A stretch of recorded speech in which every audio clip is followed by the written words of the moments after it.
Bismillahirrahmanirrahim. Qala al-muallifu rahimahullahu ta'ala wa nafa'ana bi ulumihi ya rabbal alamin.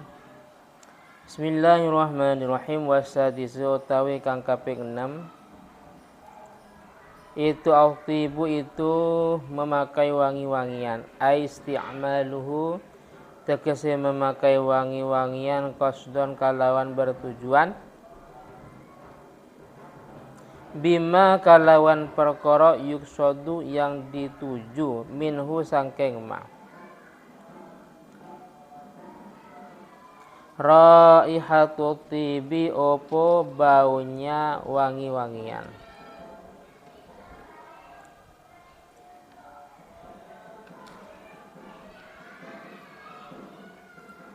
Nahwu miskin umpamani minyak misik wa kafur lan kafur. Fi saubihi ing dalam pakaiannya orang yang ihram. Bi an yulsikahu bihi, bi an yulsikah kalawan yento nemu akan atau menempelkan sopo wong, menempelkan sapa wong hu ing tip bihi kalawan saubihi atau saub alal wajhi atas cara al mu'tadi yang biasa, yang dibiasakan, alal wajhi atas cara al mu'tadi yang dibiasakan, fi isti'malihi ing dalam memakai autib,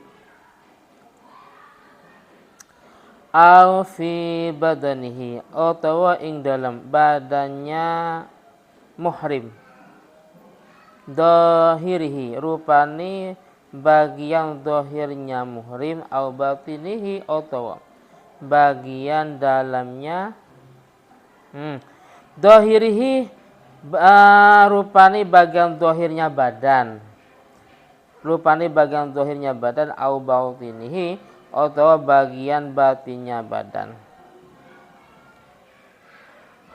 Ka'aklihi koyok mangannya muhrim au tiba ing wangi-wangian, dimakan wangi-wangiannya, bukan dipakai tapi dimakan ya, diminum mungkin ya.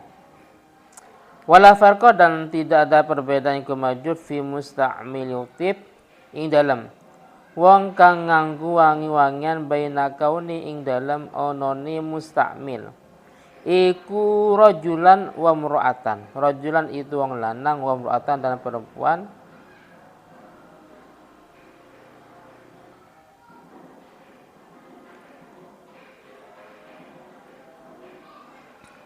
Terus apa ini?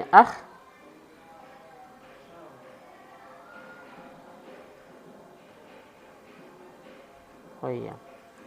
Ahsamah kana aula. Ahsamah itu orang yang tersumbat hidungnya. Paham enggak? Jadi orang yang normal, cuman dia seperti kemarin ciri-cirinya terkena penyakit corona katanya ya. Jadi dia enggak merasa bau gimana ya.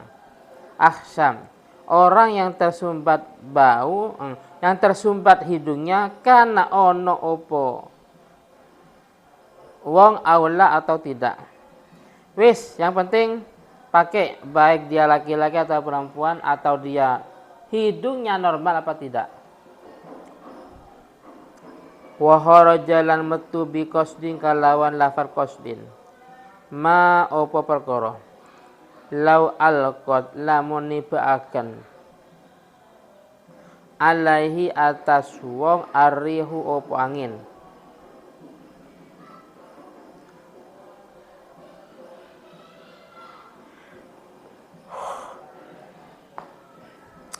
Tiban ing wangi-wangian.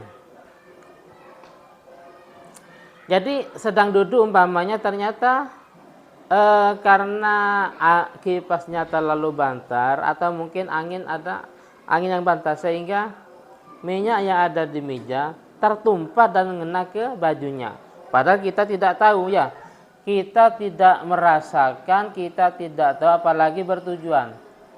ingin menempelkan minyak ke badan atau ke baju, maka dalam hal ini tidak sampai mempengaruhi, artinya tidak haram dalam kondisi ihram. Loh kok wangi?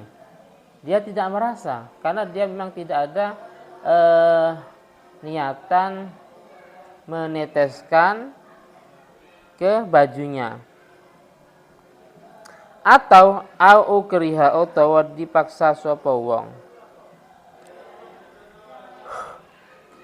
Dipaksa ala istimalihi untuk memakai tip. Ala istimalihi untuk memakai tip, untuk memakai wangi-wangian, dipaksa. Catatan paksaan dalam fikih itu tidak seperti yang kita ketahui. Paksaan dalam fikih itu pertama ada ancaman. Jadi harus ada ancaman.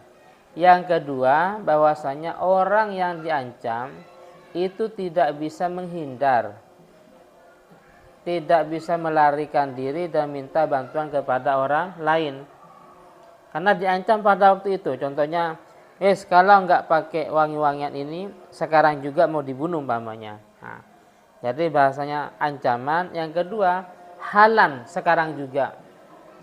Karena ancaman secara halan, dia nggak bisa menghindar, tidak bisa teriak, tidak bisa minta bantuan, apalagi melawan. Terus pakai wangi-wangian ya nggak apa-apa. Bedanya ancaman tapi sifatnya muajalan. Kalau nggak dipakai wangi-wangian ini, nanti sore, besok pagi, 1 minggu lagi tempat ini saya bakar, 1 minggu lagi saya bunuh. Ternyata dia pakai, itu namanya bukan paksaan, tapi mukhtar. Apa mukhtar? Kemauan sendiri. Jadi dalam masalah apapun saja yang namanya konsep ikrah, yang namanya konsep paksaan itu tidak terlepas, pertama ada ancaman. Yang kedua, ancaman itu secara halan pada waktu itu juga, bukan secara muajalan. Terus yang ketiga, dia tidak bisa minta bantuan orang lain, tidak bisa melawan, dan juga tidak bisa melarikan diri. Jadi baru dimakfu gara-gara dipaksa.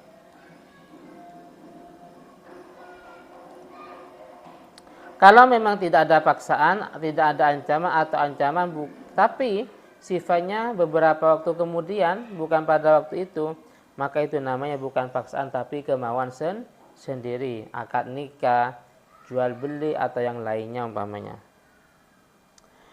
Atau au jahilah,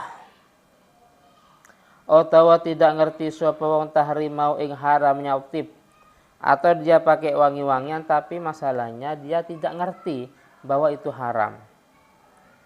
Au nasya utawa lupa sapa wong annau ing sa'atune tip iku muharramun, itu diharamkan. Dalam kasus ini fa innahu mongko sa'atune wong iku la fidyata alaihi, la fidyata itu tidak ada fidyah iku maujud alaihi atas wong. Oleh karena itu fa in alima mongko lamun weruh sapa wong, fa in alima mongko lamun weruh sapa wong tahrimau ing keharamannya tip, wajahilah dan tidak ngerti sapa wong al fidyata da ing fidyah, wajabat mongko wajib apa fidyah, wajabat mongko wajib apa fidyah. Jadi sekilas bahwasanya termasuk bagian yang diharamkan bagi orang yang ihram, yaitu memakai wangi-wangian dengan faktor tujuan. Memakai wangi-wangian karena ada tujuan. Setiap apapun saja yang memakai wangi-wangian, baik bagi yang zahir maupun bagian batin. Baik kena ke bajunya, ya dikenakan ke bajunya maksudnya, atau mungkin ditelan, ya itu bagian batin umpamanya. Baik laki-laki atau perempuan. Makanya kalau sudah ihram, alangkah baiknya harus dilanjut untuk rukun-rukun berikutnya. Contoh, ihram di siang hari, nyampe ke hotel sore. Ternyata untuk melanjutkan tawaf umpamanya ternyata setelah subuh. Nah, ini kan terlalu lama. Dia nyampe ke hotel sore, ternyata melaksanakan rukun berikutnya tawaf dan sa'i tahallul itu subuh. Dan ini kan khawatir. Kalau orang banyak khawatir nanti mereka sampai ada yang pakai sabun ya, pakai sabun atau sejenisnya. Masuk kamar mandi pakai sabun ya. Terus karena kebiasaannya setelah itu dia pakai wangi-wangian.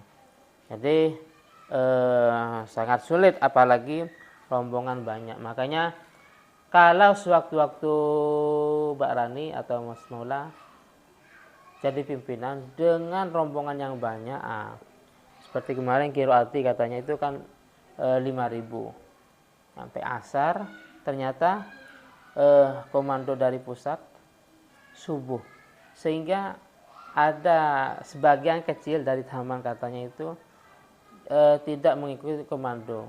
Jadi dia tawaf sa'i sendiri. Mungkin khawatir terjadi hal-hal yang tidak diinginkan. Dengan jumlah yang begitu banyak 5.000 ya kan. Terus kita nyampe sore ke sana karena menunggu yang lama di hotel umpamanya sampai malam, sampai jam 8, jam 9 malam. Nah, kalau nunggu subuh kan khawatir ya. Khawatir ke kamar mandi pakai sabun. Ya. Jelas pakai wangi-wangian. Terus yang laki-laki khawatir memakai yang berjahit. Ganti sarung umpamanya.